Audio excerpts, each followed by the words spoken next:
Eu sempre achei que conhecia minha família. Meu pai, minha mãe, minha irmã. Achei que sabia quem eram. Achei que entendia porque as coisas eram do jeito que eram. Mas eu tava errada. Completamente errada. Minha irmã nasceu falando. Era uma criança normal, risonha, esperta. Mas quando ela tinha 5 anos, algo aconteceu. Algo que fez a voz dela sumir de uma hora para outra. Os médicos não achavam nada de errado. Meus pais diziam que foi susto. Todo mundo acreditou. Eu também acreditei. Durante décadas eu acreditei nessa história. Até o dia em que ela abriu a boca e me contou a verdade. A verdade não era sobre ela. Era sobre minha mãe. Sobre meu pai. Sobre um homem que sumiu da fazenda quando eu era criança. Sobre mentiras que duraram a vida inteira. E quando eu juntei todas as peças, entendi por que minha vida sempre foi torta. Por que eu nunca fui amada igual. Porque tudo sempre foi tão difícil pra mim. O que eu vou te contar aqui não é fácil de ouvir. Tem morte, tem sangue, tem segredo tão pesado que uma criança pequena perdeu a voz pra guardar. E tem uma descoberta que me fez perder o chão, quando eu já estava velha, quando eu achei que não tinha mais nada pra descobrir. Mas tinha. E como tinha? Se você quer saber o que aconteceu de verdade naquela família, deixa o like aqui embaixo, se inscreve no canal e me conta de onde você está me assistindo. Porque essa história vai te deixar grudada na tela do começo ao fim. Eu prometo. E quando acabar, você vai olhar para sua própria família e se perguntar: será que eu também não sei de tudo? Quando eu era criança, eu pensava que silêncio era coisa de gente tímida, de gente que não tinha o que dizer. Mas eu aprendi, do jeito mais doloroso possível, que silêncio pode ser arma, pode ser prisão, pode ser a única coisa entre você e a morte. Minha irmã Célia aprendeu isso com 5 anos de idade. Eu só fui descobrir quando ela já estava velha, igual a mim. Quando a gente já tinha perdido tantos anos que não dava mais para recuperar. Mas mesmo assim, ela falou, foi num dia de maio, 2 meses depois que minha mãe morreu. Eu fui visitar Célia na casa dela em Ribeirão Preto. A gente sempre teve uma relação estranha, carinhosa, mas distante. Ela não falava, então a gente se comunicava por gestos, por bilhetes, por olhares. Eu já estava acostumada. Cheguei de manhã. Ela me recebeu na porta, me abraçou, puxou para dentro. A casa estava silenciosa demais. Aquele tipo de silêncio que pesa, que incomoda. Entramos na cozinha. Ela preparou café, cortou o bolo de fubá. A gente sentou na mesinha pequena, igual sempre. Eu falei sobre o tempo, sobre as plantas do meu quintal, sobre bobagens. Ela acenou com a cabeça, sorriu de leve. Tudo normal. Até que ela levantou, pegou uma caderneta velha em cima da geladeira e começou a escrever. Eu continuei tomando meu café. Pensei que ela ia anotar alguma coisa para eu levar para casa, alguma receita, sei lá. Mas a mão dela tremia e ela não parava de escrever. Quando ela finalmente arrancou a folha, dobrou e empurrou para mim. Eu senti um frio na barriga. Não sei por quê. Só senti. Abri devagar. Li as palavras. Li de novo. Não entendi direito. Tava escrito: posso falar agora. Ela morreu. Eu olhei para Célia. Os olhos dela estavam molhados. Ela abriu a boca. E saiu som. Voz. Rouca, trêmula. Mas era voz. Ela disse: eu sempre pude falar, Nair. Eu só não podia. Larguei a xícara na mesa. Café derramou tudo. Célia continuou. Devagar, como quem tá reaprendendo a usar a língua. Disse que nunca teve problema nenhum. Que tudo foi escolha. Escolha? Como assim escolha? Uma menina de 5 anos escolhe ficar muda? Não fazia sentido. Eu perguntei, a voz saindo alta demais. Escolha por quê, Célia? O que você tá falando? Ela limpou as lágrimas com as costas da mão. Respirou fundo. E falou a frase que virou minha vida do avesso. Porque a nossa mãe mandou eu calar a boca e disse que me matava se eu contasse o que eu vi. Senti o coração disparar. As mãos começaram a suar. Célia estava me olhando com aquele olhar de quem carrega peso demais. Eu perguntei, quase sussurrando: "O que você viu?" Ela fechou os olhos. Ficou assim uns segundos. Quando abriu, tinha determinação ali. Ela disse: "Eu vi a nossa mãe matar um homem na cozinha. Eu tinha 5 anos. Acordei de noite com sede, desci para buscar água. Vi tudo." Ela olhou para mim e mandou eu ficar calada, para sempre. Pensei que ia desmaiar ali mesmo. Eu me levantei da cadeira. Comecei a andar pela cozinha, as pernas bambas. Célia ficou sentada, chorando baixinho. Eu não sabia o que fazer, o que falar. Minha mãe? Minha mãe tinha matado alguém? A mulher que rezava todo dia, que cuidava da casa, que era respeitada por todo mundo? Não podia ser verdade, mas Célia não estava mentindo. Eu via nos olhos dela. Ela estava contando algo que doía, algo que ela guardou durante décadas. E agora estava jogando tudo para fora. Sentei de novo. Segurei as mãos de Célia. Elas estavam geladas. Eu disse: "Me conta tudo, desde o começo." Ela acenou que sim, mas antes de começar, ela me olhou com uma tristeza profunda e falou: "Nair, o que eu vou te contar vai mudar tudo. Você vai descobrir coisas sobre a nossa família, sobre você, que vão te machucar. Tem certeza que você quer saber?" Eu pensei rápido.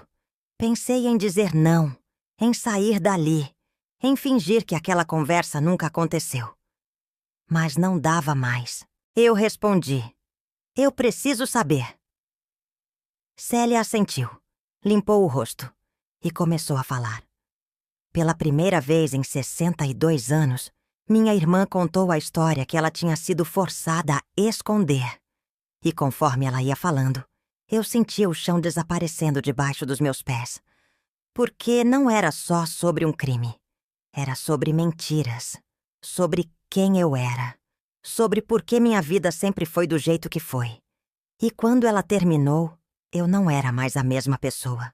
Mas antes de eu te contar o que Célia me revelou, eu preciso te levar para outro lugar, outro tempo. Porque se eu não fizer isso, você não vai entender nada. Você vai achar que é só história de crime, de família bagunçada. Mas não é. É sobre como a gente constrói uma vida em cima de mentiras e só descobre quando já é tarde demais. Então vem comigo. Volta comigo pro começo. Quando eu ainda era criança e achava que conhecia minha família. Nasci em julho de 1943, numa fazenda em Ribeirão Preto. A fazenda era grande, cheia de pé de café, trabalhadores indo e vindo, cheiro de terra molhada depois da chuva. Meu pai, o homem que eu chamava de pai, era o dono de tudo aquilo. Seu Olavo, um homem alto, de ombros largos, cara fechada. Ele mandava em tudo, nos trabalhadores, na casa, na família. Ninguém contrariava ele. E ninguém recebia carinho dele. Pelo menos não eu. Desde pequena, eu senti que tinha algo errado entre mim e ele. Ele não me olhava do jeito que um pai olha para a filha. Ele não me pegava no colo. Não fazia carinho. Quando eu tentava abraçar ele, ele me afastava com delicadeza, mas afastava. Eu cresci achando que tinha feito algo errado, que eu não era boa o suficiente, que eu era uma decepção. Eu via outras crianças com os pais, rindo, brincando, e pensava: por que o meu pai não me ama assim? O que eu fiz? Minha mãe, Dona Albertina, era o oposto dele. Quieta, submissa, sempre de cabeça baixa. Ela fazia tudo que ele mandava sem questionar. Cozinhava, limpava, cuidava da casa, rezava muito. Todo domingo ia na capela, acendia a vela, ficava de joelhos no banco de madeira. Eu olhava para ela e sentia pena. Pensava: minha mãe não tem vida própria. Ela só existe para servir. Mas eu também não entendia por que ela era assim. Por que ela aceitava tudo calada. Só fui entender anos depois, quando descobri o peso que ela carregava. Quando eu tinha 5 anos, Célia nasceu. Lembro do dia que minha mãe voltou do hospital com o bebê. Eu fiquei animada. Uma irmãzinha. Mas o que me marcou não foi a chegada da Célia. Foi a reação do meu pai. Ele pegou aquele bebê no colo e sorriu. Sorriu de verdade. Fez carinho no rostinho dela. Beijou a testa. Cantou baixinho. Eu fiquei parada na porta do quarto, olhando, sentindo uma dor no peito que eu não sabia nomear. Ele nunca fez isso comigo. Nunca. Conforme Célia crescia, a diferença ficava mais clara. Ele era carinhoso com ela. Ria quando ela fazia graça. Sentava ela no colo e contava histórias. Comigo ele só dava boa noite e virava as costas. Eu comecei a ter ciúme. Não da Célia. Eu amava minha irmã. Mas do jeito que ele tratava ela. Eu queria ser vista, ser amada. Mas nunca fui. E eu carregava aquilo no peito. Aquela sensação de ser menos, de não merecer. Eu não sabia que tinha uma razão para tudo isso. Uma razão horrível. Tinha 2 coisas estranhas que aconteciam na nossa casa. A primeira, Célia tinha pavor da cozinha. Desde pequena, antes de ficar muda. Ela não entrava lá sozinha. Se mandavam ela buscar algo, ela chorava. Ficava na porta. Tremia. Minha mãe sempre levava as coisas para ela. A gente achava esquisito, mas ninguém perguntava. Era só mais uma coisa estranha da nossa família. A gente tinha muitas. A segunda coisa foi quando eu tinha uns 15 anos. Eu vi minha mãe queimando papéis no quintal. Ela estava sozinha, agachada perto de uma lata de metal, jogando fotos, cartas, documentos no fogo.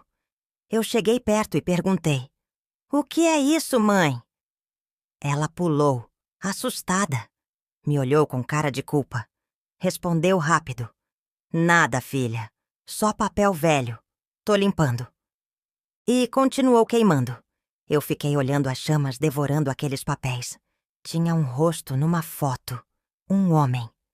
Mas não deu tempo de ver direito. Virou cinza. Essas coisas estavam lá, na nossa casa, na nossa vida. Mas eu não ligava os pontos. Eu era jovem, inocente. Achava que toda a família tinha seus segredos bobos. Não sabia que os nossos não eram bobos. Eram mortais. E que iam me perseguir pela vida inteira. Quando Célia começou a falar de novo, décadas depois, todas essas memórias voltaram. E tudo fez sentido. Um sentido terrível, que me fez questionar tudo que eu achava que sabia sobre quem eu era. O dia que Célia perdeu a voz está gravado na minha memória como se fosse ontem. Eu tinha 10 anos. Ela tinha 5. Era uma manhã de um dia qualquer. Nada indicava que aquele seria o dia que mudaria tudo. Acordei com um barulho vindo de baixo. Um barulho estranho, de móvel arrastando, de água correndo. Olhei para o lado. A cama de Célia estava vazia. Estranhei. Ela sempre acordava tarde. Levantei e desci devagar, descalça, ainda de camisola. A casa estava escura, muito silenciosa. Quando cheguei perto da cozinha, vi um clarão de luz e ouvi minha mãe. Ela estava respirando pesado, ofegante. Cheguei na porta e congelei. Minha mãe estava de joelhos no chão, esfregando o tijolinho vermelho com uma escova. Tinha uma bacia do lado dela com água escura, quase preta. O cheiro de água sanitária era tão forte que me ardeu os olhos. Ela estava suada, os cabelos grudados na cara, as mãos tremendo. Eu nunca tinha visto ela daquele jeito. Desesperada, apavorada. Eu dei um passo para frente e perguntei: "Mãe?" Ela levantou a cabeça de um jeito brusco, os olhos arregalados. Me olhou como se eu fosse um fantasma. Ficou parada uns segundos, boca aberta, sem falar nada.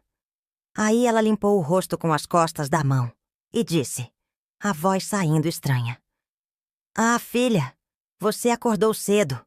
Eu tava só limpando uma sujeira. Vai lá pra sala, já vou fazer o café." Mas ela não se mexeu. Ficou ali de joelhos me encarando, esperando eu sair. Eu ia falar alguma coisa, mas aí ouvi um choro baixinho. Vinha da sala. Saí da cozinha e fui ver. Célia estava sentada num canto, abraçada nas próprias pernas, balançando para frente e para trás. O rostinho dela estava branco, branco demais.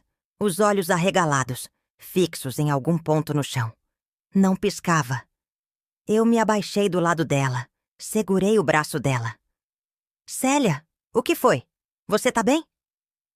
Ela não respondeu, nem olhou para mim. Só ficou ali, balançando, tremendo. Chamei minha mãe. Ela veio correndo, ainda com a mão molhada da água sanitária. Pegou Célia no colo, tentou acalmar. Balançou ela, fez carinho na cabeça, sussurrou coisas no ouvido. Mas Célia não reagia. Só olhava para frente, como se tivesse vendo algo que ninguém mais via. Minha mãe olhou para mim e disse rápido: "Vai chamar seu pai. Corre." Eu subi as escadas correndo.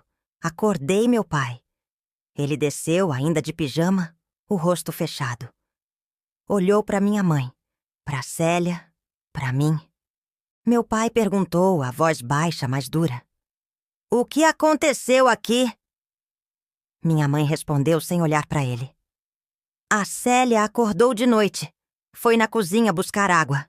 Viu um rato. Ficou apavorada. Acho que o susto foi grande demais." Ela falou isso tudo olhando para o chão. Meu pai ficou em silêncio. Olhou para minha mãe, depois para Célia. Teve um momento tenso ali, um olhar que eu não entendi.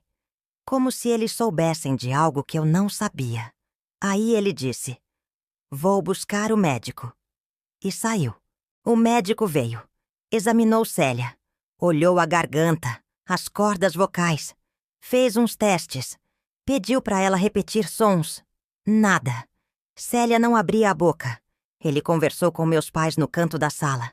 Eu fiquei perto de Célia, segurando a mão dela. O médico disse que não tinha nada fisicamente errado, que era psicológico, trauma, que ia passar. Meus pais acenaram. O médico foi embora, mas não passou. Célia continuou muda. Dias, semanas, meses, anos. Meus pais levaram ela em mais médicos, em outros especialistas. Ninguém achava nada de errado. E a explicação sempre foi a mesma. Ela viu um rato, tomou um susto, perdeu a voz. Trauma de infância. Todo mundo aceitou. Eu também aceitei, mas eu sempre desconfiei. Porque eu lembrava daquela cena. Minha mãe lavando o chão daquele jeito. A água preta. O cheiro forte. O desespero dela. E o olhar entre ela e meu pai. Tinha algo ali que não era rato. Mas eu não sabia o quê. Célia cresceu em silêncio. Aprendeu a escrever bilhetes, a fazer sinais. Virou uma moça bonita, mas triste. Sempre com aquele olhar distante, como se uma parte dela tivesse ficado presa naquela noite. Eu olhava para ela e sentia pena. Pensava, minha irmã tem uma vida pela metade. E eu me sentia culpada também. Culpada por ter voz, por poder falar, por não entender o que ela passava. Mas eu não podia imaginar que o silêncio dela não era doença. Era prisão. Quando Célia abriu a boca naquele dia, 62 anos depois, e me contou a verdade, eu finalmente entendi.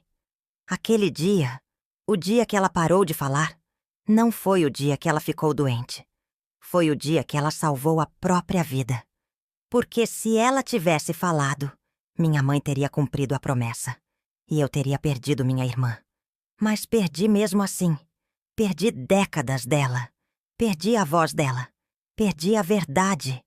E tudo por causa de um segredo que não era nem dela. Eu cresci carregando uma dor que não sabia nomear. Era uma coisa que morava no peito, que apertava, que doía. Eu olhava para as outras meninas da fazenda. Via elas correndo para os braços dos pais quando eles chegavam do trabalho e sentia inveja.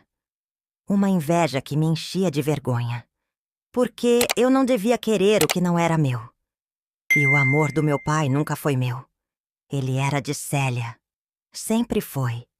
Eu era só a filha que sobrou. Quando eu tinha 17 anos, tentei conversar com ele. Foi a única vez. Eu juntei coragem, esperei ele sentar na varanda depois do jantar, me aproximei devagar. Sentei do lado dele. Fiquei em silêncio uns minutos. Aí perguntei, a voz saindo baixa. Pai, o senhor não gosta de mim?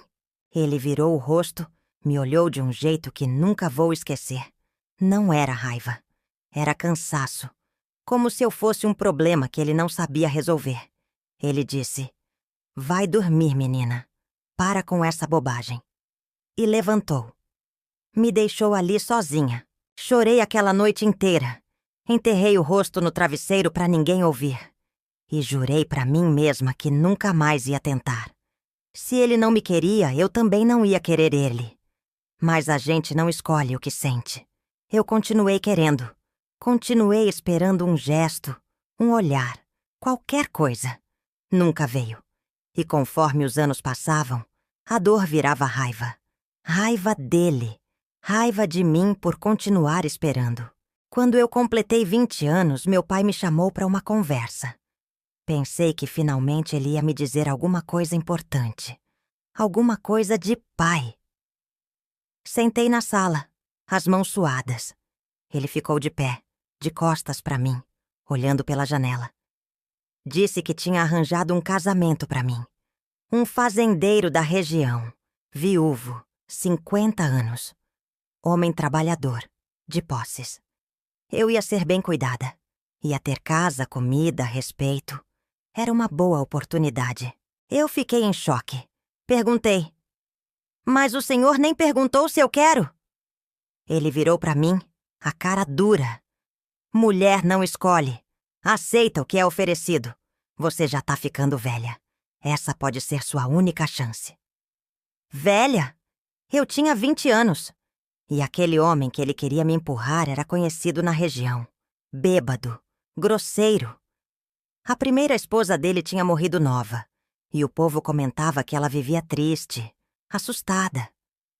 Mas meu pai não ligava. Ele só queria se livrar de mim. Eu disse que não. Disse que não ia casar com aquele homem. Meu pai explodiu.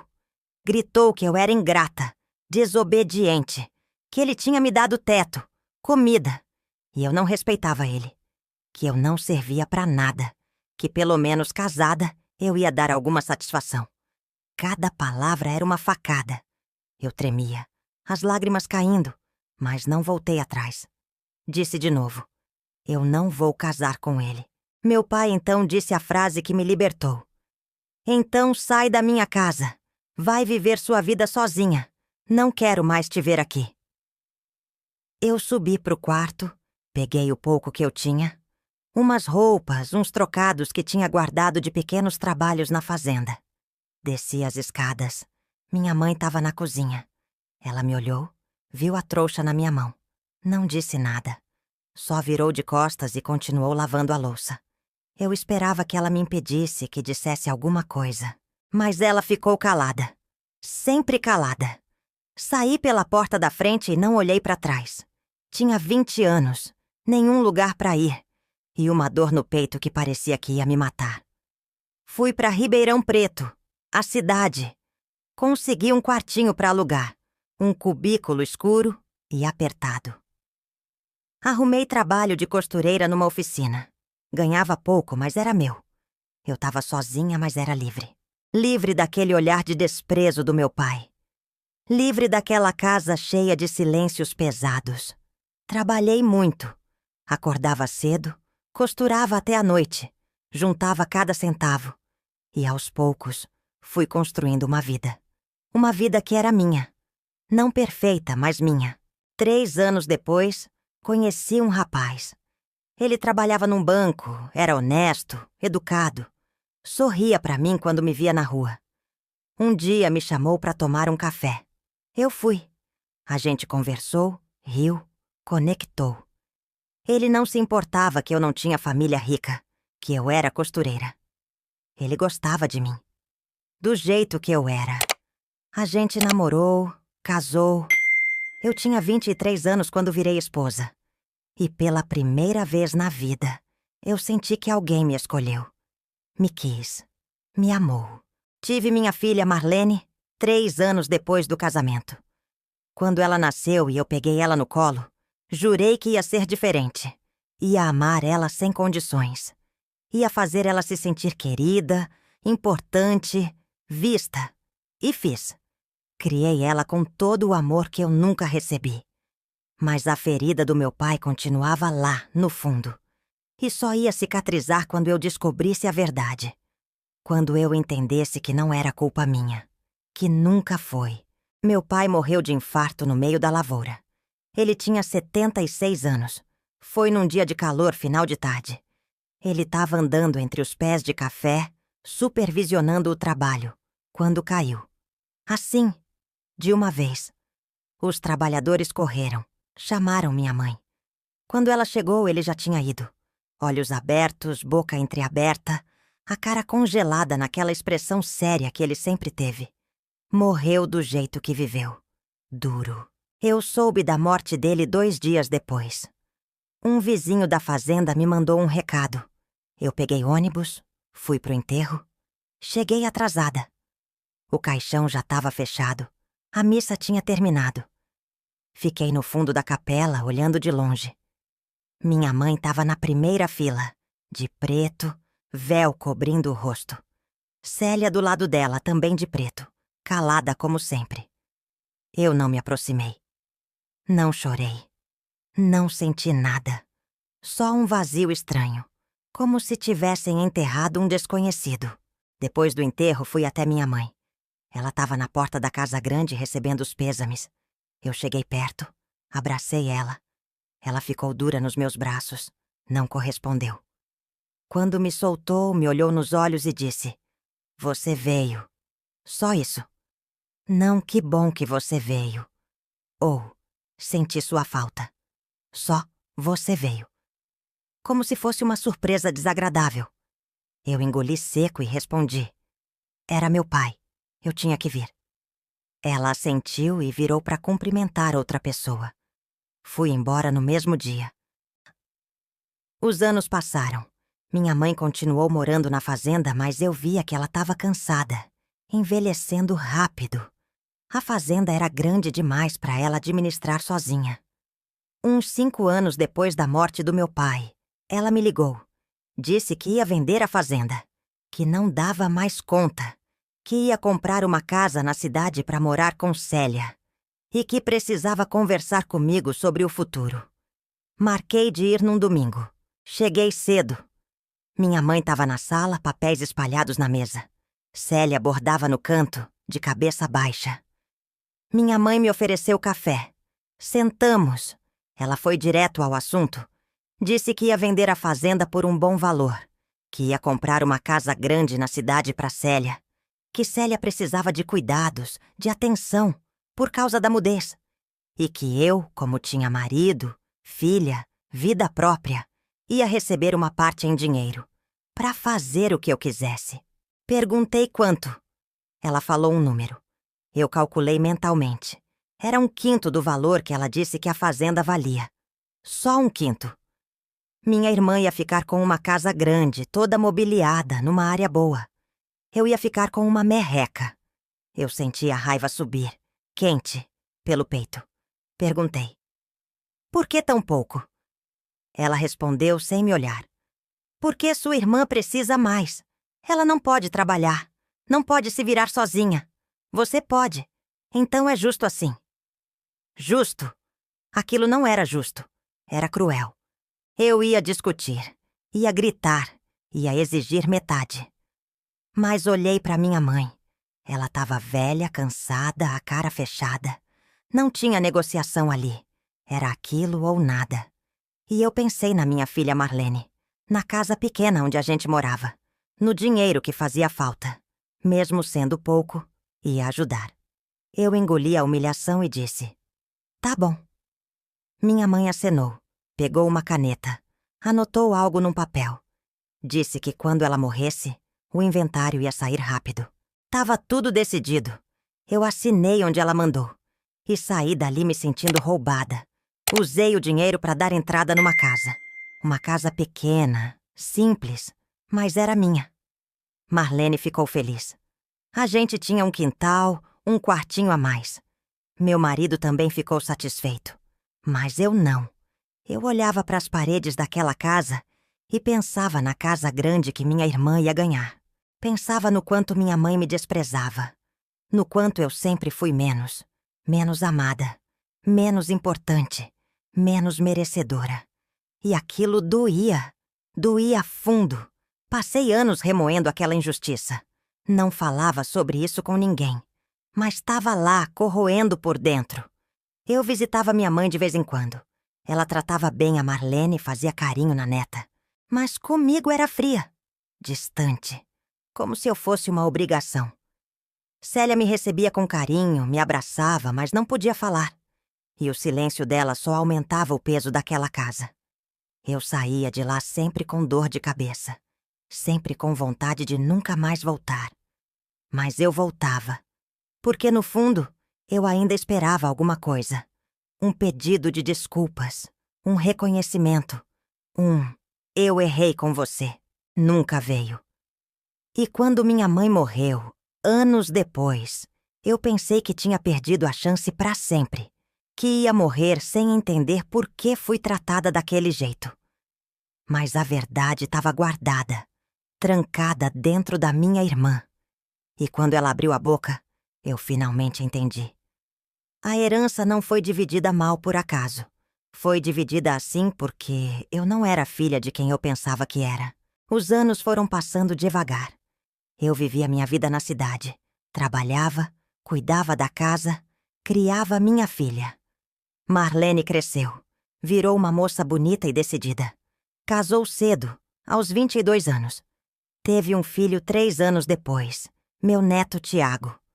Quando Tiago nasceu, eu senti uma alegria que não sentia faz tempo.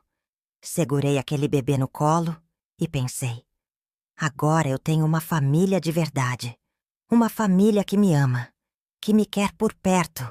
Mas mesmo com a vida cheia, eu não conseguia esquecer. Não conseguia deixar para trás aquela sensação de que eu tinha sido roubada, de que minha mãe me devia algo. Eu ia visitar ela e Célia 2, 3 vezes por ano. Sempre nas datas importantes. Natal, aniversário da minha mãe, Páscoa. As visitas eram tensas, desconfortáveis. Eu chegava, cumprimentava, sentava na sala. Minha mãe oferecia café, bolo. A gente conversava sobre banalidades. O tempo, a saúde, as notícias da cidade. Nada profundo, nada real. Célia ficava do lado, bordando ou tricotando. Ela sorria para mim de vez em quando, mas era um sorriso triste. Eu sentia que ela queria dizer algo, mas não podia. E eu não insistia. Eu tinha me acostumado com o silêncio dela. Era só mais uma coisa estranha na nossa família. A gente tinha tantas. Quando a visita terminava, eu me despedia, abraçava as duas e ia embora com um aperto no peito. Um aperto que só passava quando eu estava longe dali. Minha mãe foi envelhecendo. Ficou mais quieta, mais fechada. Andava devagar pela casa, sentava na cadeira de balanço e ficava horas olhando para a janela. Eu perguntava se ela estava bem, se precisava de algo. Ela sempre dizia que não, que estava tudo certo. Mas eu via nos olhos dela um peso, um cansaço que não era só do corpo, era da alma. Como se ela carregasse algo pesado demais. Eu não imaginava o quê. Achava que era só velhice, só tristeza de quem perdeu o marido e estava chegando no fim. Uma vez eu estava visitando ela e resolvi arrumar uns armários velhos. Minha mãe tinha muita coisa guardada, caixas empoeiradas, roupas antigas. Eu perguntei se podia jogar fora, organizar. Ela concordou, mas ficou nervosa. Ficava olhando tudo que eu tirava, pegando das minhas mãos, decidindo o que guardava e o que jogava. Eu achei esquisito, até que eu peguei uma caixa de metal no fundo do armário. Antes de eu abrir, ela arrancou da minha mão. Disse que aquilo era particular. Guardou de volta. Trancou o armário. Não falou mais no assunto. Eu fiquei intrigada. O que tinha naquela caixa que era tão importante? Mas não perguntei. Aprendi a não cutucar. Aprendi que na minha família, quanto menos você perguntava, melhor. Mas aquela cena ficou na minha cabeça. Eu pensava, minha mãe tem segredos. Segredos que ela vai levar pro túmulo. E eu tava certa. Ela levou. Mas deixou um rastro. Deixou Célia. E Célia, quando ficou livre da ameaça, contou tudo. Tiago cresceu. Virou um menino esperto, de perguntador. Quando ele tinha uns 10 anos, ele me perguntou: Vó, por que a tia-avó Célia não fala? Eu expliquei que ela tinha levado um susto quando era criança e perdido a voz. Ele franziu a testa. Mas isso existe mesmo? Pessoa perder a voz de susto? Eu dei de ombros. O médico disse que sim. Ele não pareceu convencido. E ele estava certo. Mas naquela época, eu ainda acreditava na mentira. Ainda achava que era verdade. Quando o Tiago fez 18 anos, ele entrou na faculdade de Direito. Eu fiquei orgulhosa. Meu neto ia ser advogado. Ia ter uma profissão, uma vida boa. Ele sempre foi de lutar por justiça, de questionar as coisas. Desde pequeno, eu via nele uma força que eu não tive. Uma coragem de não aceitar injustiça. E foi ele, anos depois, quem me ajudou a lutar pelos meus direitos. Quem não deixou eu desistir. Mas isso só aconteceu porque Célia falou. Porque a verdade finalmente veio à tona. Minha mãe morreu num dia de inverno. Ela tinha 67 anos. Pegou uma pneumonia, foi pro hospital, não resistiu. Eu e Célia ficamos lado a lado no velório. Eu chorei. Não sei se era dor, alívio ou culpa. Talvez os três. Olhei para minha irmã. Ela estava de cabeça baixa, as mãos entrelaçadas, os olhos secos. Eu segurei a mão dela. Ela apertou de volta. E naquele aperto, eu senti algo. Não era só tristeza. Era liberdade. Liberdade? Não entendi na hora. Só fui entender 2 meses depois. Aquele enterro marcou o fim de uma era. O fim dos segredos. O fim do silêncio. Porque quando minha mãe foi enterrada, Célia pôde finalmente abrir a boca. E quando ela abriu, tudo desmoronou. Tudo que eu achava que sabia sobre minha família, sobre mim, sobre minha vida, virou pó. E eu tive que reconstruir do zero. Tive que aceitar que eu tinha vivido 82 anos numa mentira. E que a verdade, por mais dolorosa que fosse, era melhor do que continuar cega. Depois que Célia disse que tinha visto nossa mãe matar alguém, eu fiquei paralisada. Não conseguia me mexer. Não conseguia pensar direito. Ela continuou sentada do outro lado da mesa, as mãos tremendo em cima da caderneta. Eu respirei fundo e perguntei, a voz saindo rouca. Como você guardou isso sozinha durante 40 anos? Ela fechou os olhos e as lágrimas começaram a escorrer. Quando abriu os olhos de novo, ela disse: Eu não tive escolha, Nair. Eu era criança. E ela me fez prometer. Célia começou a contar. Disse que naquela manhã, depois que ela viu o que viu, nossa mãe a pegou pelo braço com força. Subiu com ela pro quarto, trancou a porta, sentou na cama e puxou Célia pra frente dela. Segurou o rosto da menina com as 2 mãos, apertando as bochechas até doer. E sussurrou bem perto, tão perto, que Célia sentia o bafo quente. Você não viu nada, não aconteceu nada. Você entendeu? Célia, apavorada, acenou que sim com a cabeça. Mas não foi suficiente. Nossa mãe continuou, a voz baixa, mas firme. Se você abrir a boca, se você contar para alguém, pro seu pai, pra sua irmã, pra qualquer pessoa, eu vou fazer a mesma coisa com você. Eu vou te matar. E ninguém vai saber. Ninguém vai te salvar. Porque eu sou sua mãe. E mãe faz o que for preciso para proteger o que é dela. Célia sentiu as pernas bambearem. Ela tinha 5 anos. Não entendia direito o que tinha visto, mas entendia ameaça. Entendia morte. Entendia medo. Minha irmã me contou que tentou falar no dia seguinte. Tentou abrir a boca para dizer alguma coisa, qualquer coisa.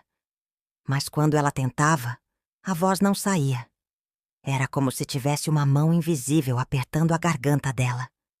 O corpo dela tinha entendido o que a cabeça ainda estava processando. Falar era morrer. Então ela parou de tentar. Aceitou o silêncio como única forma de continuar viva. E conforme os dias viravam semanas, semanas viravam meses, meses viravam anos, o silêncio virou parte dela. Virou sua prisão e sua proteção. Ela disse que cresceu com medo constante. Medo de dormir e sonhar alto, de gemer de dor, de rir sem querer e fazer barulho. Tinha noites que ela acordava suando frio, achando que tinha falado dormindo. Levantava, ia até o quarto da nossa mãe. Ficava olhando pela fresta da porta, checando se a mãe ainda estava dormindo, se não tinha ouvido nada, se Célia ainda estava segura. Ela viveu assim 40 anos. 40 anos com uma ameaça de morte pairando sobre a cabeça. Eu perguntei: "Mas por que você não contou depois que cresceu? Quando ficou adulta, forte?" Célia me olhou com uma tristeza profunda. Disse que pensou nisso muitas vezes. Mas o medo tinha criado raízes tão fundas que ela não conseguia arrancar. Além disso, ela tinha medo do que ia acontecer se contasse. Nossa mãe podia ser presa. A família ia ser destruída. E Célia, mesmo odiando o que a mãe tinha feito, ainda amava ela. Ainda queria proteger ela. Era uma prisão sem grades. Uma prisão da própria cabeça. Ela disse que quando nossa mãe começou a ficar doente, velha, frágil, Célia pensou: agora eu posso falar. Ela não pode mais me machucar. Mas ainda tinha aquela voz na cabeça. Aquela voz da menina de 5 anos dizendo: se você falar, ela te mata. Então Célia esperou. Esperou a mãe morrer. E quando o corpo foi enterrado, quando a terra cobriu o caixão, foi como se alguma coisa dentro de Célia se soltasse. Como se a tranca da sua boca finalmente tivesse sido aberta. Eu segurei as mãos de Célia e perguntei: você tem raiva dela? Célia ficou em silêncio uns instantes. Depois disse: eu tenho. Mas também tenho pena. Porque ela viveu a vida inteira com esse peso, com esse segredo.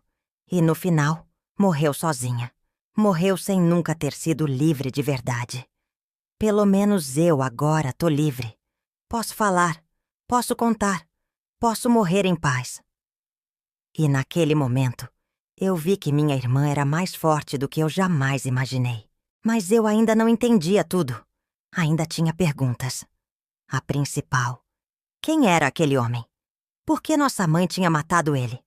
O que ele tinha feito de tão grave para merecer aquilo? Célia percebeu minha ansiedade. Ela disse: eu vou te contar tudo, Nair. Mas você precisa se preparar. Porque o que vem agora vai doer. Vai doer muito.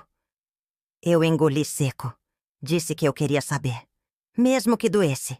Mesmo que me destruísse. Eu precisava saber. Célia respirou fundo. Pegou minha mão. E começou a contar o que ela tinha visto naquela noite.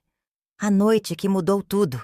A noite que roubou a voz dela e, sem eu saber, roubou minha identidade também. Célia começou contando que era noite de lua cheia. Ela lembrava porque a luz entrava pela janela do quarto e iluminava a cama. Ela tinha acordado com a boca seca, a garganta arranhando. Precisava de água. Levantou devagar para não me acordar.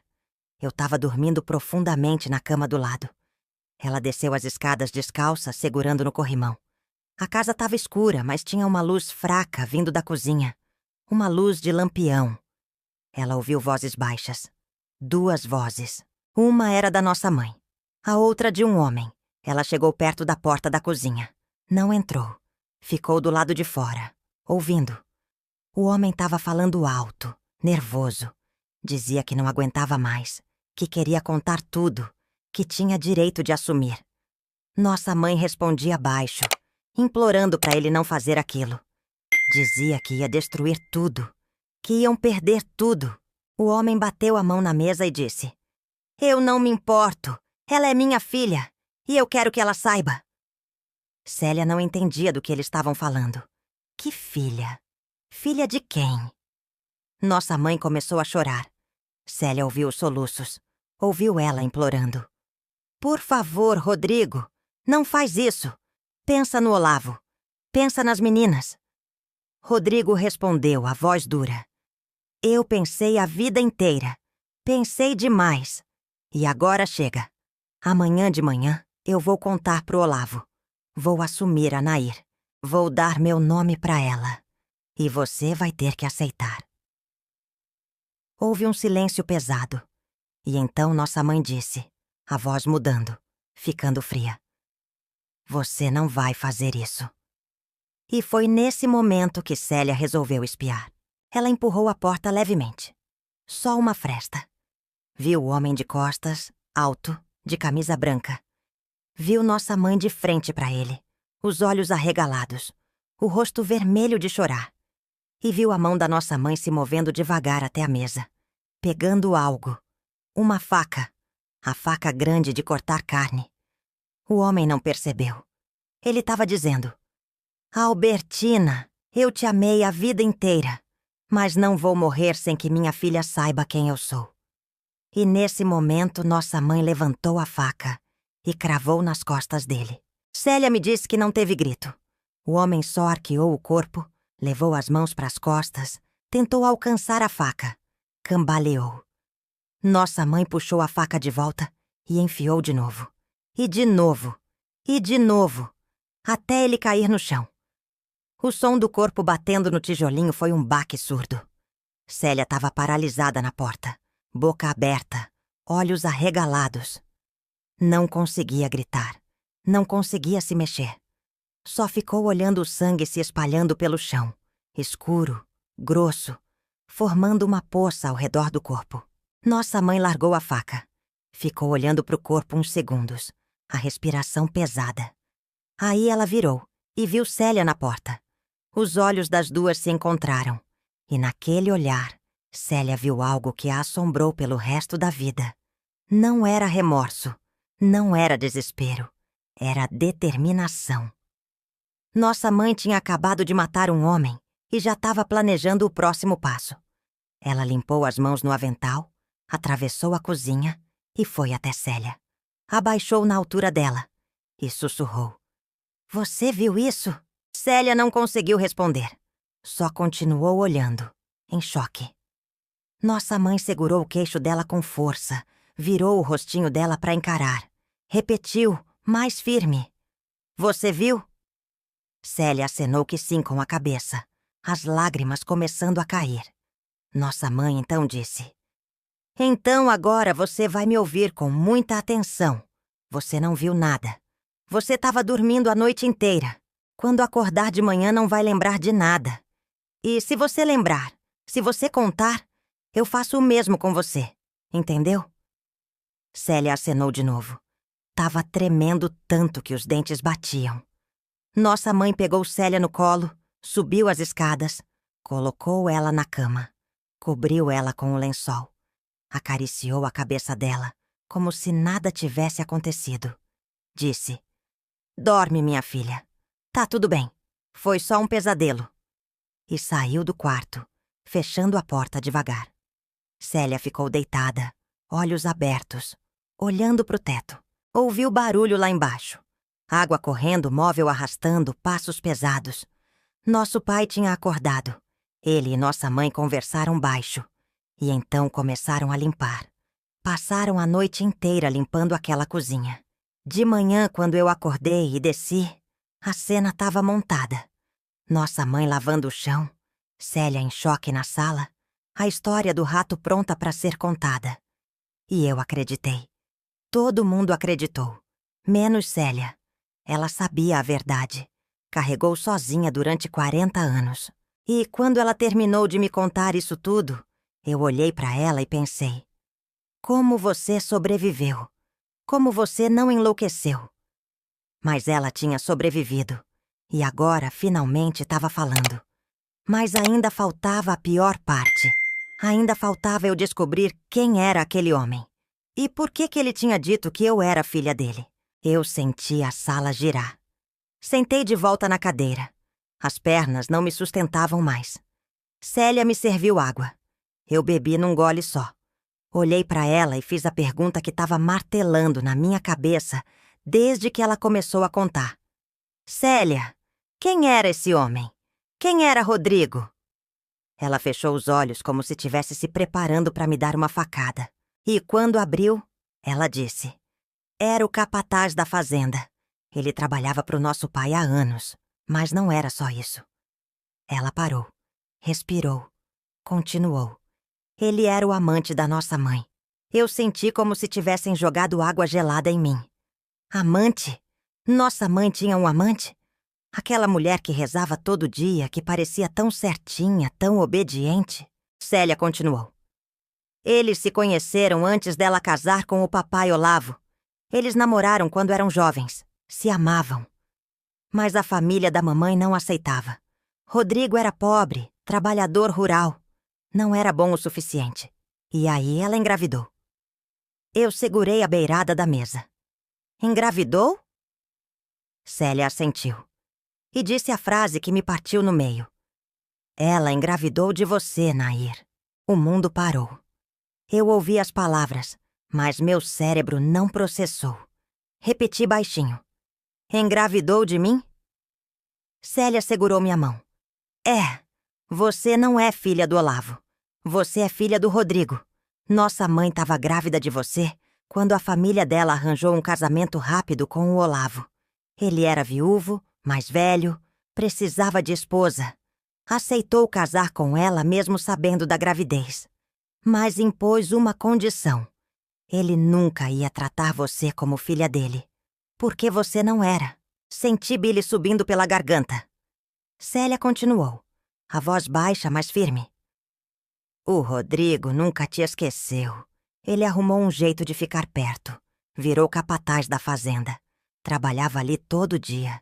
Via você crescendo. Via a mamãe. E eles continuaram o caso. Durante anos. Eles se encontravam escondido. Eu era muito nova, não entendia. Mas depois que eu vi o assassinato, muita coisa fez sentido. Às vezes que a mamãe sumia de tarde. Às vezes que eu via ela conversando com ele, longe da casa. Era um caso que nunca terminou. Eu perguntei, a voz tremendo. E por que ele quis contar? Por que naquela noite? Célia explicou. Porque ele estava cansado. Ele via você crescendo, sendo rejeitada pelo Olavo, sofrendo. E ele não aguentava. Ele queria assumir você. Queria te dar o nome dele. Queria que você soubesse que tinha um pai que te amava. Mas a mamãe não podia deixar. Se a verdade saísse, o casamento dela acabava. A reputação dela acabava. A fazenda ia ficar com o Olavo. E ela ia perder tudo. Então, ela escolheu. Escolheu o segredo. E matou ele. Comecei a chorar. Não era choro de tristeza. Era de raiva, de dor, de desespero. Eu tinha vivido 50 anos achando que era rejeitada porque não era boa o suficiente. Mas não era isso. Eu era rejeitada porque não era filha de quem eu pensava que era. Porque eu era o fruto de um amor proibido. Porque eu era a prova viva da traição da minha mãe. E o homem que podia ter me dado amor, que queria me assumir, tinha sido morto por ela. Minha mãe tinha me roubado tudo. Meu pai, minha identidade, minha vida. Célia chorava junto comigo. Ela disse, desculpa, Nair. Eu não sabia se devia te contar. Mas você tem direito de saber quem você é. Quem era seu pai. Ele te amava e ia assumir você. Mas não teve tempo. Eu perguntei, como você sabe tudo isso? Ela respondeu, eu ouvi a conversa deles naquela noite. Ouvi ele dizer que você era filha dele. Ouvi ele dizer que ia contar tudo. E depois, conforme eu fui crescendo, fui juntando as peças. Fui entendendo por que o papai Olavo te tratava mal. Por que a mamãe te ignorava. Por que tudo era assim. Eu me levantei e comecei a andar pela sala, as mãos na cabeça. Não conseguia aceitar. Não conseguia processar. Minha vida inteira era uma mentira. Eu não era quem eu achava que era. Meu pai não era meu pai. Meu pai verdadeiro tinha sido assassinado pela minha mãe. E eu nunca soube. Nunca tive a chance de conhecer ele. De ser amada por ele. Tudo tinha sido tirado de mim. E eu tinha vivido 50 anos na ignorância. 50 anos carregando uma dor que nem era minha culpa. Olhei para Célia e perguntei: tem prova? Tem alguma coisa que prova isso? Ela assentiu. Levantou, foi até o quarto e voltou com uma caixa velha. A mesma caixa que minha mãe tinha arrancado da minha mão anos atrás. Célia disse: nossa mãe me deu isso antes de morrer. Disse que quando ela se fosse, eu decidia o que fazer. Dentro tem fotos. Fotos do Rodrigo. Fotos dele com você bebê, escondidas. E tem uma certidão. Uma certidão de nascimento falsa. Com o nome dele como seu pai. Ele tinha feito, tinha guardado, esperando o dia de te dar. Abri a caixa com as mãos tremendo. Vi o rosto dele. Rodrigo. Um homem bonito, de sorriso largo. Vi fotos dele me segurando o bebê. Vi o jeito que ele olhava pra mim nas fotos. Era amor. Amor puro. E ele tinha sido tirado de mim. Matado. Enterrado. Esquecido. Eu fechei a caixa e olhei pra Célia. Disse: eu não vou deixar assim. Eu não vou fingir que não sei. Nossa mãe pode ter morrido. Mas ela me deve. Ela me roubou. E eu vou atrás do que é meu por direito. Célia assentiu. E naquele momento, eu decidi lutar. Lutar pela verdade, pela justiça e pelo meu lugar nessa família que nunca me quis. Saí da casa de Célia sem saber como. Não lembro de ter chamado táxi. Não lembro da viagem de volta. Só lembro de chegar na minha casa e trancar a porta. Sentei no chão da sala e fiquei ali. Não chorei. Não gritei. Só fiquei olhando para a parede, tentando juntar os pedaços da minha vida que tinham acabado de explodir. Quem eu era? Nair, filha de quem? Nair de onde? Tudo que eu sabia sobre mim tinha virado mentira. E eu não sabia como continuar. Passei 3 dias trancada em casa. Não atendia telefone, não abria a porta, não comia direito. Marlene ligou várias vezes. Deixou recado na secretária eletrônica. Eu ouvia a voz dela preocupada, mas não conseguia atender. O que eu ia dizer? Como eu ia explicar que descobri aos 50 anos que minha vida inteira era falsa? Que minha mãe tinha matado meu pai verdadeiro? Que eu era fruto de um caso proibido? Não tinha palavras para isso.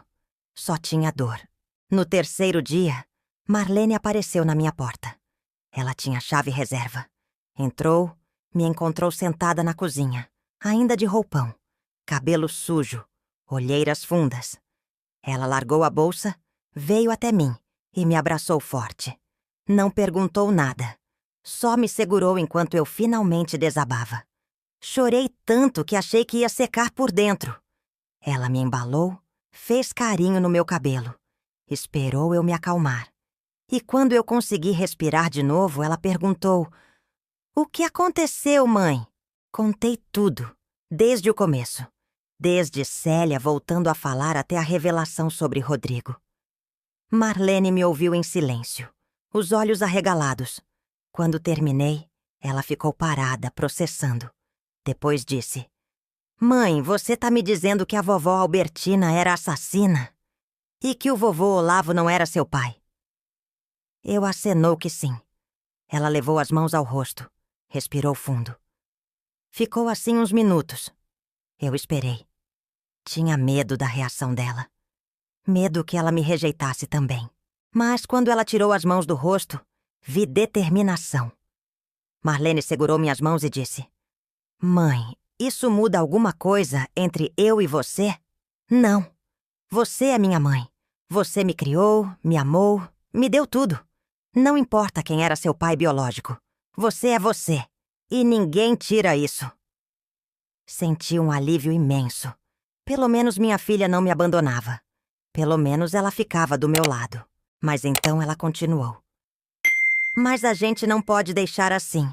Sua mãe te roubou o pai, te roubou a herança, te roubou a verdade. A gente precisa fazer alguma coisa. Eu disse que não sabia o que fazer, que eu só queria esquecer, fingir que não tinha descoberto nada. Marlene balançou a cabeça. Não, mãe. Você não vai esquecer. Isso vai te corroer por dentro. Você precisa buscar justiça. Pelo menos tentar. Eu perguntei como. Ela disse que ia ligar pro Tiago. Meu neto era advogado. Tinha se formado fazia pouco tempo. Tava começando a carreira. Ele podia ajudar. Eu disse que não queria envolver ele, que era coisa de família. Mas Marlene insistiu. Ele é família. E ele vai querer ajudar. Marlene ligou na minha frente. Falou com o Tiago, resumiu a situação. Eu ouvia ela contando, a voz firme, objetiva.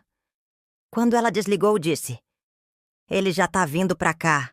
Quer conversar com você pessoalmente. Tiago chegou 1 hora depois. Entrou, me abraçou. Ele sempre foi carinhoso comigo. Me tratava como se eu fosse ouro. Sentou do meu lado, pegou minha mão. Disse: Vó, conta tudo pra mim. Do começo, sem pular nada. E eu contei, de novo, cada detalhe, cada dor. Quando terminei, Tiago ficou em silêncio. Vi a raiva crescendo no rosto dele. Ele sempre foi de sangue quente, de não aceitar injustiça. Ele disse: Vó, isso não vai ficar assim. A vovó Albertina pode ter morrido, mas ela deixou coisas pra trás. Bens, propriedades, dinheiro. E você tem direito a isso. Você é filha dela, legítima. Não importa quem era seu pai. Você tem direito igual ao da tia Célia. Eu disse que já tinha recebido minha parte. Ele respondeu: Mas foi uma parte injusta. Foi baseada numa mentira. A gente pode questionar isso. Perguntei como. Ele explicou que ia investigar. Ia buscar documentos, certidões, registros. Ia ver se tinha algo irregular na forma como minha mãe tinha dividido os bens. Se tinha, a gente podia entrar com um processo. Contestar a partilha. Buscar o que era meu por direito. Eu senti um medo imenso. Medo de expor tudo, de todo mundo saber, de virar escândalo. Mas também senti uma pontinha de esperança. Talvez eu pudesse, pela primeira vez na vida, ter justiça. Talvez eu pudesse recuperar um pouco do que foi roubado de mim. Mesmo que fosse só dinheiro. Era algo. Tiago levantou, beijou minha testa. Disse: Vó, deixa comigo. Eu vou atrás. E a gente vai descobrir a verdade. Toda ela. E saiu. Marlene ficou comigo o resto do dia. Me fez comer, me ajudou a tomar banho, trocou os lençóis da cama. Cuidou de mim como se eu fosse criança. E naquela noite, quando deitei, pensei: eu não tô sozinha. Eu tenho minha filha, tenho meu neto, e eles vão lutar comigo. Pela primeira vez em muito tempo, dormi em paz. Mesmo com a dor, mesmo com a verdade horrível. Eu não estava sozinha. Tiago começou a trabalhar no dia seguinte. Ele era dedicado, meticuloso. Pegou todos os papéis que eu tinha guardados, a escritura da casa, os documentos da partilha, tudo. Levou para estudar. Passou noites acordado, lendo, anotando, fazendo contas. 1 semana depois ele me ligou. Disse que precisava ir no cartório de Ribeirão Preto, buscar documentos antigos. Perguntou se eu queria ir junto. Eu disse que sim. Precisava ver com meus próprios olhos. Precisava entender o tamanho da mentira. Fomos num sábado de manhã. O cartório era um prédio antigo, com cheiro de papel velho e mofo. Tiago conversou com a atendente, pediu acesso aos registros. Ela levou a gente até uma salinha nos fundos, cheia de livros enormes, encadernados, amarelados pelo tempo. Tiago começou a procurar. Primeiro, o registro de casamento da minha mãe. Encontrou Albertina e Olavo. casados em dezembro de 1942. Ele anotou a data. Depois procurou minha certidão de nascimento. Achou. Nair, nascida em julho de 1943, 7 meses depois do casamento. Tiago olhou para mim e disse: Vó, 7 meses. Não dá para ser filha do Olavo. Não dá tempo. Você foi concebida antes do casamento. Isso confirma o que a tia Célia contou. Senti um aperto no peito. Ver ali, escrito em papel oficial, preto no branco, me deu uma certeza dolorosa. Não era só história. Era fato. Era documento. Era verdade inegável. Tiago continuou procurando. Queria achar alguma coisa sobre a venda da fazenda. Sobre como minha mãe tinha dividido os bens. Alguma irregularidade que a gente pudesse usar. Encontrou a escritura da fazenda. Venda registrada. Minha mãe tinha vendido a propriedade. Tiago anotou o valor que constava no documento. Depois perguntou para a atendente se tinha como acessar registros de imóveis da região, valores de mercado da época. Ela disse que tinha, mas precisava de autorização. Tiago encheu um monte de papel. Assinou, carimbou. 2 horas depois, a gente tinha acesso. E foi aí que ele descobriu a bomba. A fazenda que minha mãe vendeu valia muito mais do que o valor que estava registrado. Ele me mostrou os papéis. Fazendas daquele tamanho, naquela região, naquela época, eram vendidas por valores bem maiores. Tiago estimou que minha mãe tinha declarado metade do valor real. Metade! Ela tinha sonegado. Tinha escondido dinheiro. E tinha dividido a herança em cima desse valor falso. Eu tinha recebido 1/5 de meio valor. Ou seja, tinha recebido 1/10 do que devia. Senti a raiva ferver dentro de mim. Não bastava ter matado meu pai. Não bastava ter me roubado a identidade. Ela ainda tinha me roubado na herança. Tinha me enganado até na morte. Tiago fez cópias de tudo. Pagou as taxas, guardou os documentos numa pasta. Quando saímos do cartório, ele disse: Vó, a gente tem um caso. Tem provas. Sua mãe cometeu fraude. Sonegou. E dividiu de forma desproporcional. A gente pode entrar com uma ação de correção de partilha. Pedir que seja refeita de forma justa. E que a tia Célia te pague a diferença. Perguntei quanto tempo levava. Ele deu de ombros. Pode levar anos, mas a gente tem provas sólidas. Tem chances boas de ganhar. Perguntei quanto eu poderia recuperar. Tiago fez umas contas rápidas. Disse que se a fazenda valia o dobro do que foi declarado, e eu tinha direito a pelo menos 40%. Já que Célia tinha necessidades especiais, o juiz podia aceitar uma divisão não igualitária. Eu devia ter recebido muito mais. Ele estimou que eu podia recuperar uns 300 mil. 300 mil reais. Era muito dinheiro. Dinheiro que podia mudar minha vida. Que podia me dar segurança, conforto. Mas não era só sobre dinheiro. Era sobre justiça. Era sobre mostrar que eu não ia aceitar ser roubada mais uma vez. No caminho de volta, Tiago dirigia em silêncio.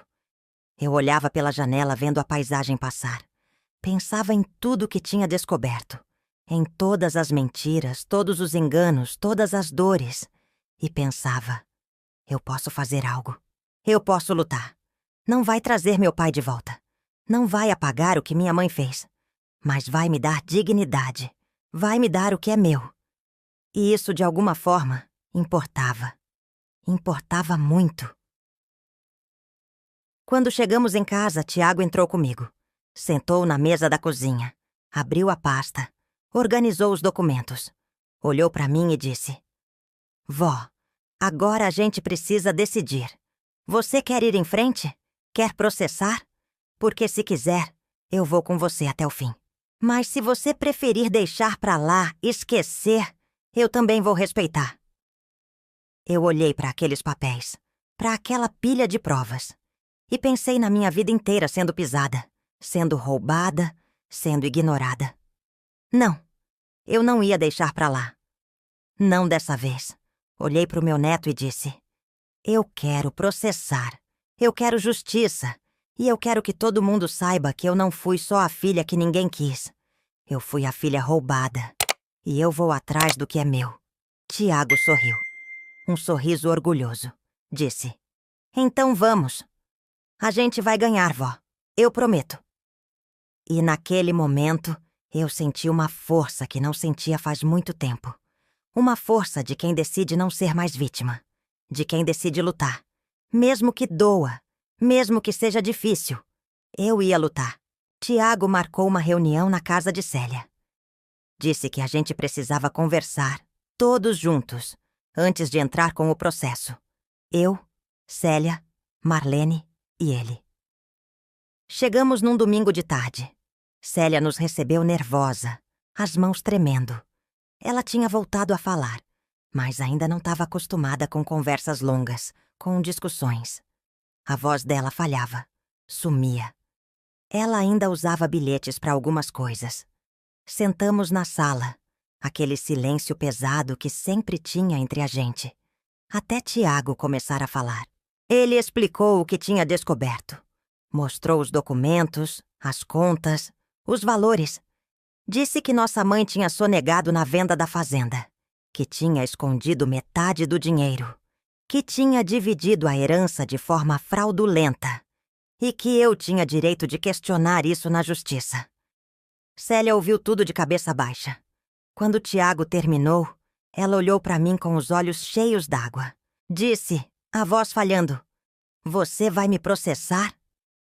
Senti uma facada no peito. Não era ela que eu queria processar. Era minha mãe. Mas minha mãe tinha morrido. Sobrou Célia. Eu segurei a mão dela e disse: Não é você que eu quero processar, irmã. É a injustiça. É a mentira. Você também foi vítima. Você ficou 40 anos calada por causa da nossa mãe. Mas ela me roubou. E eu preciso recuperar o que é meu.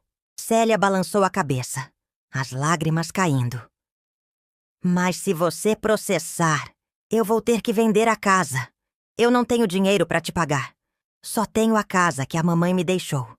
E se eu perder ela, onde eu vou morar? Eu não tinha pensado nisso. Não tinha pensado que minha luta ia tirar o teto da minha irmã. Marlene, que estava calada até então, falou: Tia Célia, a senhora pode morar com a gente. Se precisar vender a casa, a gente te acolhe. Você não vai ficar na rua. Célia chorou mais alto. Disse: Não é só a casa. É que eu vou ter que contar tudo. Vou ter que ir no fórum, falar pro juiz, pro advogado, pra todo mundo. Vou ter que reviver aquela noite. E eu não sei se aguento.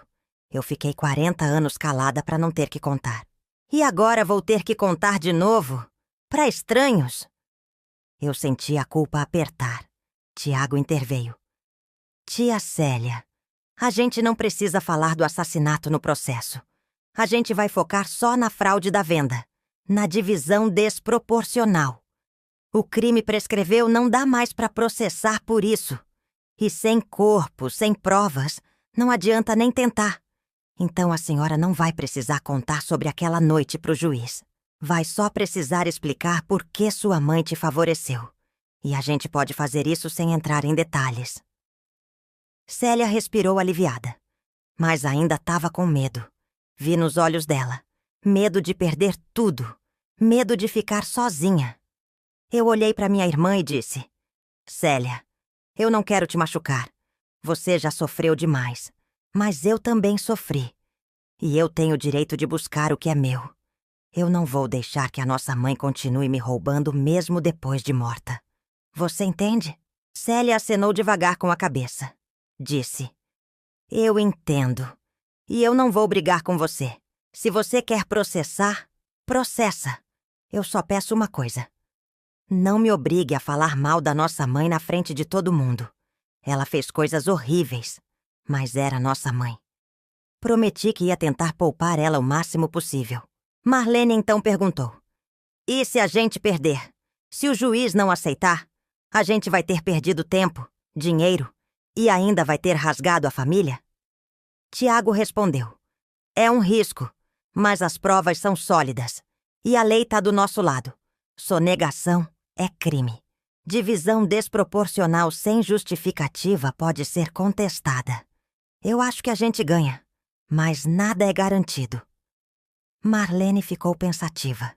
Eu vi que ela estava dividida. Ela queria me ajudar, mas também não queria destruir o que restava da família. Mas eu já tinha decidido. Levantei da cadeira, olhei para todo mundo ali reunido. Disse: eu vou processar. Eu sei que vai ser difícil. Sei que pode doer. Sei que pode não dar em nada. Mas eu preciso tentar. Eu passei a vida inteira aceitando migalhas, aceitando rejeição, aceitando injustiça. E eu não vou mais. Eu sou filha de Rodrigo. Um homem que me amava e que foi morto por tentar me assumir. E eu vou honrar a memória dele lutando pelo que é meu. Então tá decidido. A gente entra com o processo. Tiago bateu palma na mesa. Então vamos. Segunda-feira eu começo a preparar a petição.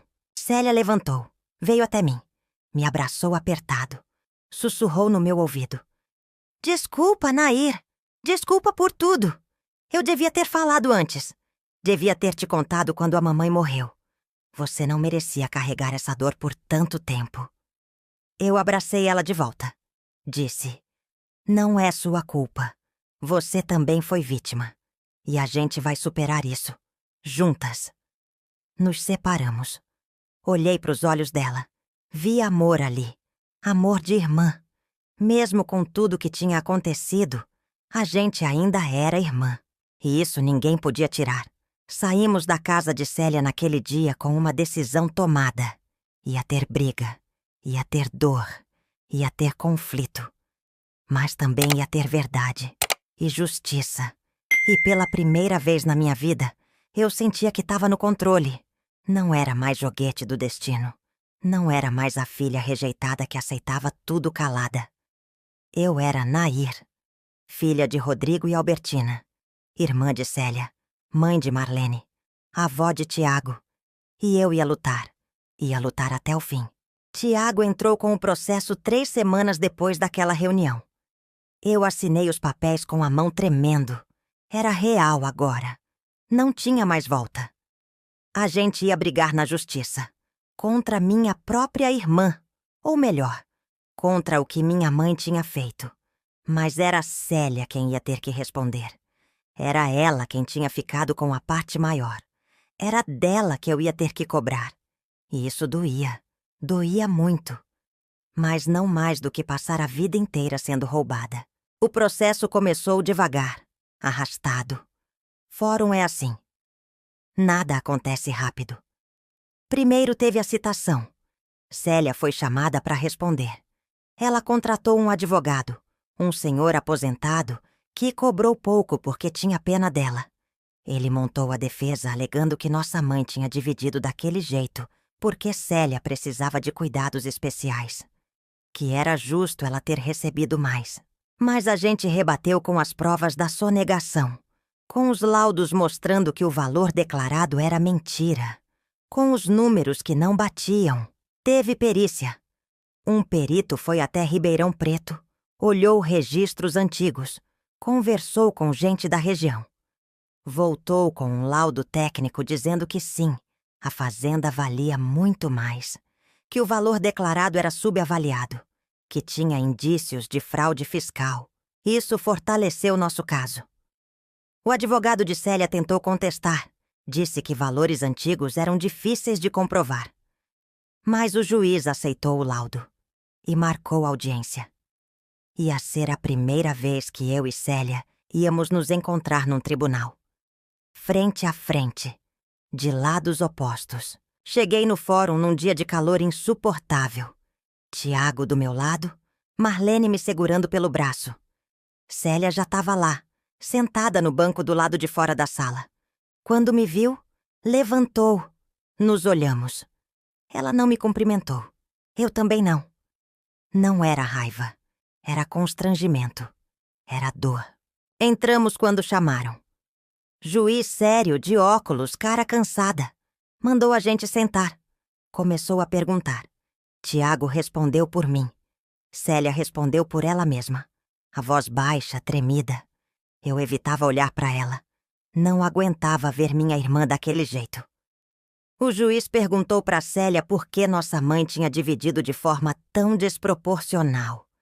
Ela respirou fundo e disse: "Por que minha mãe achava que eu precisava mais? Eu não falo direito. Não consigo trabalhar. Ela quis me proteger." O juiz anotou. Perguntou se tinha algum laudo médico comprovando a incapacidade. Ela disse que não, que nunca tinha feito. Só sempre foi assim. O juiz então perguntou sobre o valor da fazenda, se ela sabia que tinha sido subavaliado. Ela disse que não, que confiava na mãe, que assinou o que mandaram ela assinar. O processo se arrastou. Meses viraram 1 ano. 1 ano virou 2. Teve mais perícias, mais audiências, mais papelada. Eu ia envelhecendo, cansando, mas não desistia. Tiago me ligava toda semana atualizando, dizendo que estava avançando, que ia dar certo. Eu me agarrava naquela esperança, porque era tudo o que eu tinha. Marlene me visitava todo fim de semana, me dava força. Dizia que eu estava fazendo a coisa certa, mas as noites eram longas. E a culpa vinha. Culpa de estar fazendo minha irmã sofrer. Culpa de estar quebrando o que restava da família. 3 anos depois de entrar com o processo, saiu a sentença. Tiago me ligou gritando: "A gente ganhou, vó! A gente ganhou!" Eu quase desmaiei. Ele veio correndo para minha casa. Trouxe a sentença impressa. O juiz tinha determinado que houve sim irregularidade na divisão, que o valor da fazenda tinha sido subavaliado e que Célia devia me pagar a diferença. Calcularam tudo. Juros, correção, tudo. Deu 320 mil reais. Era muito dinheiro. Mais dinheiro do que eu tinha visto na vida. Eu tinha vencido. Finalmente, eu tinha vencido. Mas a vitória veio com um preço alto. Célia não tinha esse dinheiro guardado. Ela só tinha a casa grande que minha mãe tinha deixado para ela. O juiz deu um prazo. 6 meses para pagar. Ou execução forçada. Célia ia ter que vender a casa. Ia perder o único lugar que tinha. E a culpa me esmagou. Eu tinha conseguido justiça. Tinha recuperado o que era meu. Mas tinha tirado o teto da minha irmã. E mesmo sabendo que não era culpa minha, que era consequência das escolhas da minha mãe, eu me sentia péssima. Péssima e vitoriosa ao mesmo tempo. Célia vendeu a casa 4 meses depois. Uma família jovem comprou. Pagou à vista. Ela usou o dinheiro para me pagar. Transferiu tudo direto para minha conta. No dia que o dinheiro caiu, eu olhei para o extrato e não senti alegria. Senti vazio. Porque aquele dinheiro tinha custado a casa da minha irmã. Tinha custado mais dor, mais separação, mais feridas. Mas era meu. Era meu por direito. E eu ia usar para reconstruir minha vida. Para finalmente ter o que sempre me negaram. Dignidade. 2 semanas depois que Célia vendeu a casa, eu fui visitar ela. Ela estava morando num apartamento alugado, pequeno, num bairro simples. Quando abriu a porta, vi que ela tinha emagrecido, envelhecido. Os olhos fundos, a boca curvada para baixo.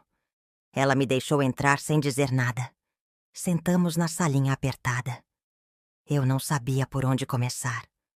Como pedir desculpas por algo que era ao mesmo tempo certo e errado? Como consertar o que tinha quebrado sem desfazer a justiça que consegui? Olhei para ela e disse: "Célia, eu sinto muito. Eu não queria que você perdesse a casa. Não era isso que eu queria." Ela me olhou, os olhos cansados. Disse: "Eu sei. Mas era inevitável. Nossa mãe deixou esse legado. Deixou essa bomba pra gente. E explodiu. Explodiu tudo." Ficamos em silêncio. Um silêncio pesado, cheio de coisas não ditas. Até que ela continuou: "Mas sabe de uma coisa? Eu tô aliviada. Aquela casa me sufocava. Cada cômodo tinha memória ruim. A cozinha onde eu vi o assassinato. O quarto onde ela me ameaçou.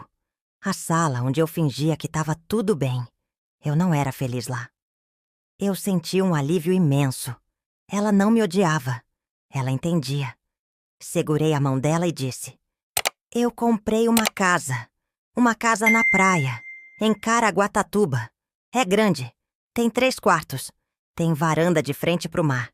E tem um quarto que é seu se você quiser. Célia me olhou surpresa. Perguntou: você tá me chamando pra morar com você? Depois de tudo? Eu acenou que sim. Disse: você é minha irmã. E a gente perdeu tempo demais. A gente brigou, sofreu, se machucou. Mas no fundo, a gente sempre foi irmã. E eu quero você perto. Quero que a gente viva os anos que restam juntas. Em paz. Célia começou a chorar. Não era choro de tristeza. Era de alívio. De libertação. Ela disse: eu aceito. Eu aceito sim. E nos abraçamos. Choramos juntas. Todas as mágoas, todos os ressentimentos, toda a dor que tinha se acumulado durante décadas saíram naquele abraço. A gente se apertou forte, como se tivesse medo de se perder de novo. E quando nos soltamos, eu vi nos olhos dela algo que não via fazia muito tempo. Esperança. Esperança de recomeço. De dias melhores. De paz. Ajudei Célia a arrumar as coisas dela. Não tinha muita coisa. Algumas roupas, bordados, fotos antigas. Colocamos tudo em caixas. Alugamos um caminhão pequeno. E fomos para Caraguatatuba. A viagem foi longa, mas leve. A gente conversou sobre coisas bobas. Sobre o mar, sobre os vizinhos novos, sobre as plantas que eu tinha no quintal. Não falamos sobre minha mãe. Não falamos sobre o passado. Só sobre o futuro. Sobre a vida nova que ia começar. E pela primeira vez em muito tempo, eu senti que a gente estava do mesmo lado. Não mais separadas por segredos, mas juntas. Finalmente juntas. Quando chegamos na casa, Célia desceu do carro e ficou parada olhando. A casa era bonita. Pintada de branco, portão azul, quintal com jabuticabeira. E da varanda dava para ver o mar. O som das ondas chegava até a gente. Ela disse: é linda, Nair. É perfeita. Mostrei o quarto dela. Tinha cama nova, guarda-roupa, janela de frente pro quintal. Ela sentou na cama, passou a mão no lençol limpo e disse: obrigada. Obrigada por não ter desistido de mim. Mesmo quando eu fiquei do outro lado no processo. Mesmo quando parecia que a gente ia se perder para sempre. Eu sentei do lado dela. Disse: a gente é irmã, Célia. Isso ninguém tira. Nem processo, nem dinheiro, nem mágoa. A gente veio do mesmo lugar. Passou pelas mesmas dores. E agora, a gente vai viver junto. Vai cuidar uma da outra. Porque é isso que irmãs fazem. Ela encostou a cabeça no meu ombro. Ficamos assim, quietas, ouvindo o barulho do mar. E eu pensei: valeu a pena. A luta valeu a pena. Não só pelo dinheiro, não só pela casa, mas pela reconciliação, pela chance de recomeçar, pela possibilidade de viver em paz. Naquela noite fizemos jantar juntas. Célia cozinhou arroz, eu fiz frango. Comemos na varanda vendo o sol se pôr no mar. Conversamos, rimos, lembramos de coisas boas da infância. Das brincadeiras na fazenda, das corridas entre os pés de café, das vezes que a gente se escondia juntas para fugir dos afazeres. Tinha coisas boas, nem tudo tinha sido ruim. E a gente podia escolher lembrar dessas coisas. Podia escolher construir memórias novas, melhores, sem peso, sem dor. Antes de dormir, entrei no quarto de Célia. Ela estava sentada na cama, olhando pela janela. Perguntei se estava tudo bem. Ela sorriu. Disse: tá tudo bem. Pela primeira vez em 40 anos, eu posso dizer isso de verdade. Tá tudo bem. Beijei a testa dela. Desejei boa noite. E saí. Fui pro meu quarto. Deitei na cama. Olhei pro teto. E agradeci. Agradeci por ter tido coragem de lutar.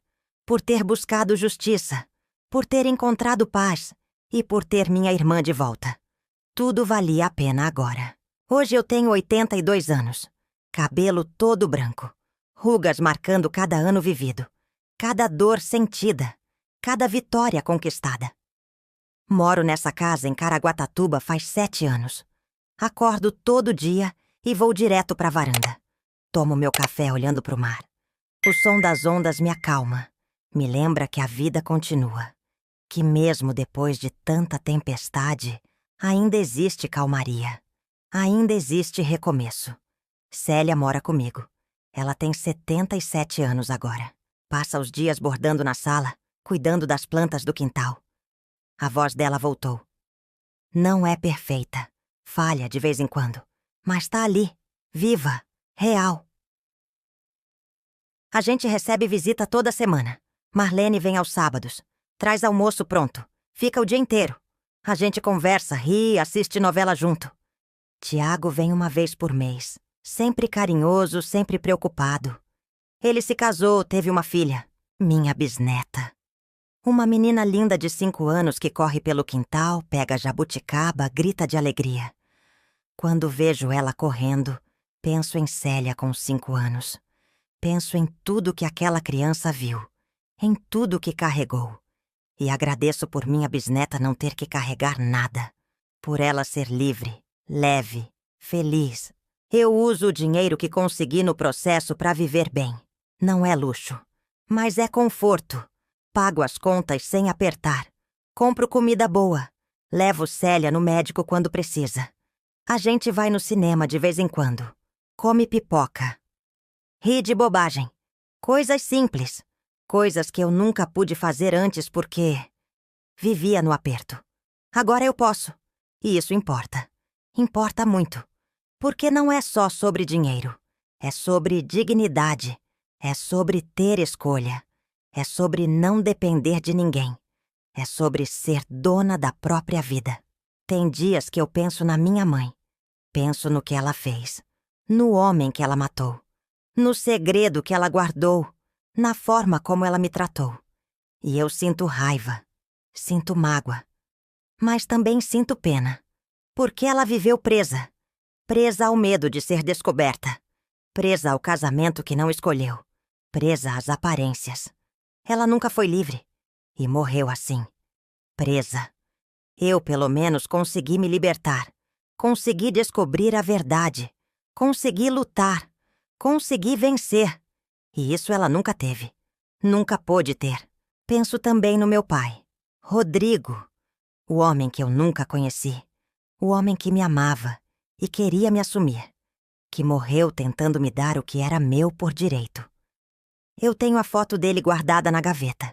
De vez em quando tiro, olho. Procuro traços meus no rosto dele. E acho. Os olhos. O formato do nariz. O sorriso.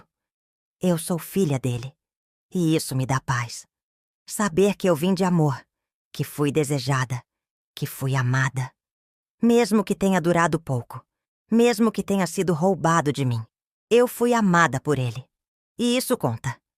Célia e eu conversamos muito agora. Conversamos sobre tudo. Sobre a infância, sobre nossa mãe, sobre o crime, sobre o passado. Não guardamos mais nada. Porque a gente aprendeu que segredo mata, que silêncio destrói, e que a única forma de se curar é falando, é colocando pra fora, é dividindo o peso. Então a gente fala. E quanto mais a gente fala, mais leve fica. Mais fácil fica respirar, mais possível fica viver. E perdoar. A gente perdoou. Perdoamos nossa mãe, perdoamos nosso pai. E mais importante, perdoamos a gente mesma. Às vezes, quando tá de noite e a casa tá quieta, eu saio na varanda. Fico olhando as estrelas. Penso em tudo que vivi. Em toda a dor, toda a rejeição, toda a injustiça. Mas também penso em tudo que conquistei. Na luta que travei. Na vitória que alcancei. Na casa que comprei. Na irmã que recuperei. Na família que construí. E eu sorrio. Porque eu venci. Não da forma que imaginei. Não sem cicatrizes, mas venci. E tô aqui, viva, inteira, livre e feliz. Do meu jeito, no meu tempo. Mas feliz. Tem gente que acha que com 80 anos a vida acabou. Que não dá mais pra mudar nada. Que é só esperar o fim. Mas eu aprendi diferente. Aprendi que a gente pode recomeçar em qualquer idade. Pode lutar em qualquer momento. Pode buscar justiça mesmo quando todo mundo diz que é tarde demais. Eu fiz isso. Eu lutei aos 50 anos.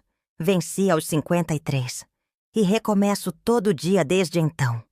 Porque a vida não acabou. A vida tá acontecendo agora. E eu vou viver cada dia que me resta com dignidade. Com verdade. Com amor. Se você chegou até aqui, ouvindo minha história toda, eu quero te dizer uma coisa. Não aceita migalha. Não aceita ser tratada como menos. Não aceita injustiça. Mesmo que todo mundo diga que não vale a pena. Mesmo que pareça tarde demais. Mesmo que doa. Luta. Porque você merece. Merece verdade. Merece justiça. Merece dignidade. E quando conseguir, quando vencer, você vai olhar para trás e ver que cada lágrima valeu a pena. Cada luta teve sentido. Cada dor te fortaleceu. E você vai sorrir. Igual eu sorrio agora. Do alto dos meus 82 anos. Olhando pro mar. Com minha irmã do lado. Sabendo que eu venci. E que ninguém tira isso de mim. Obrigada por ter me ouvido. Obrigada por ter ficado até o fim. E lembra, nunca é tarde para buscar o que é seu. Nunca é tarde para recomeçar. Nunca é tarde para ser feliz. Eu sou a prova disso.